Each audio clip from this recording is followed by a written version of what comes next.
क्योंकि आपकी सरकार है वो ऐसी सरकार है जो जनता की आवाज सुनना नहीं चाहती है।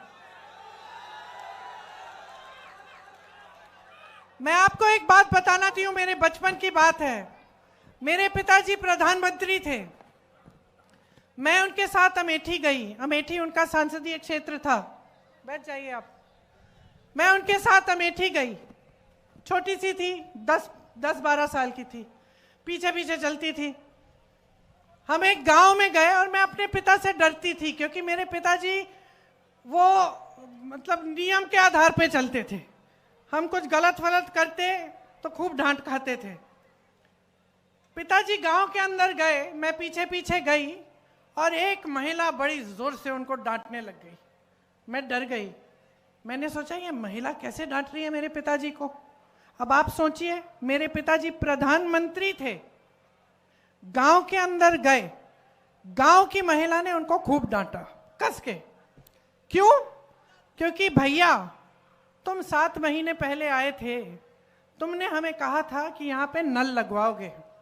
7 महीने निकल गए हैं, तुम हमारे सांसद हो, तुम प्रधानमंत्री हो, अभी तक तुमने नल नहीं लगवाया। डांटा उन्होंने। तो मैंने सोचा, मैं छोटी सी थी, मैंने सोचा तो भैया अब तो पिताजी डांटेंगे, तो मैं और डर गई।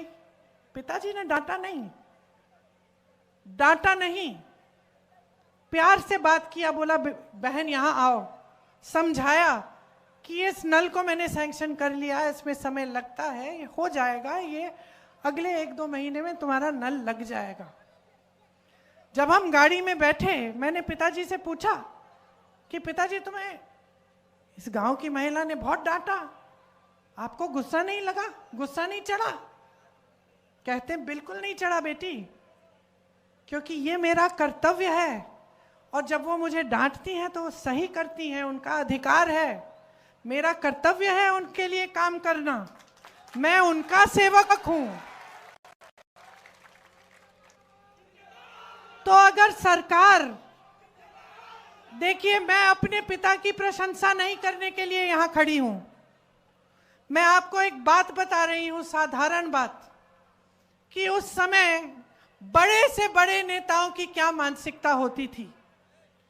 अगर जनता की समस्या है, इस लड़के की कोई समस्या है, इसके साथ गलत हो रहा है, ये प्रदर्शन कर रहा है, अपना अधिकार मांग रहा है, तो ये तो हमारी लोकतंत्र की सबसे बड़ी देन है, सबसे बड़ी मजबूती है, सबसे बड़ी शक्ति है।